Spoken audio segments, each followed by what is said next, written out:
Hello friends. Today, I want to take you behind the palace gates, beyond the headlines, and deep into one of the most talked about royal dramas of our time, the real story behind Meghan Markle and the British royal family. What really happened, and why did things go so wrong, so quickly? Let's go back to where it all began. When Meghan Markle first entered the royal scene as Prince Harry's girlfriend, many believed it was a sign of a new, modern era for the monarchy. She was different, an American, a former actress, biracial, and deeply passionate about humanitarian work. Her marriage to Prince Harry in 2018 was celebrated across the globe as a turning point in royal history.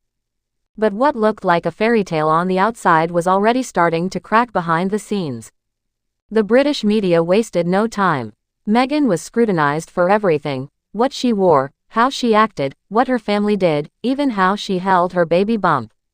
And it wasn't just casual criticism, it often had a sharp edge, sometimes even racial undertones. Now, you might think, surely the palace would step in to defend her, right? Well, that's where the silence began to speak louder than words. According to Meghan herself, she went to the palace for help, especially when her mental health was suffering. But she was told that seeking support publicly wouldn't look good for the institution.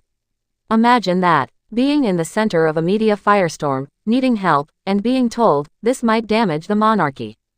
And then there's Prince Harry, who, by the way, never forgot what the press did to his mother, Princess Diana. When he saw the same pattern happening to Meghan, he acted. He tried to protect her. But that came with a price. By early 2020, the couple dropped a bombshell: they were stepping back from royal duties. The world called it Megxit. And the truth is, it shocked the royal family to its core. What followed was an emotional and deeply revealing interview with Oprah Winfrey in 2021.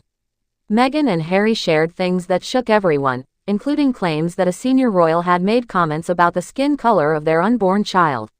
They didn't name who said it, but the impact of that statement was huge. The palace responded, cautiously, with a short statement saying, "Recollections may vary." But what does that tell us? It tells us that behind the formal portraits and royal traditions, there was a real family struggling to deal with change, identity, and, quite frankly, pain. Now, let's fast forward. Today, Meghan and Harry live in California. They're raising their two children, Archie and Lilibet. They've signed media deals, they're doing charity work, and they've stepped away from the royal machine. But the wounds, especially between Harry and his family, are still healing. We saw moments of unity after Queen Elizabeth's passing in 2022, but the tension is still there. Harry's memoir Spare didn't help matters, it only added more fuel to the fire, revealing intimate details and personal conflicts, especially with Prince William and King Charles. So what's the untold truth in all of this? Well, it's that this wasn't just about Meghan and Harry being difficult, or the palace being cold. It was about two worlds colliding: an ancient institution rooted in tradition, and two people trying to build a life on their own terms. It's about culture, identity, communication, or the lack of it, and how even the most privileged lives can be full of pain when support isn't there.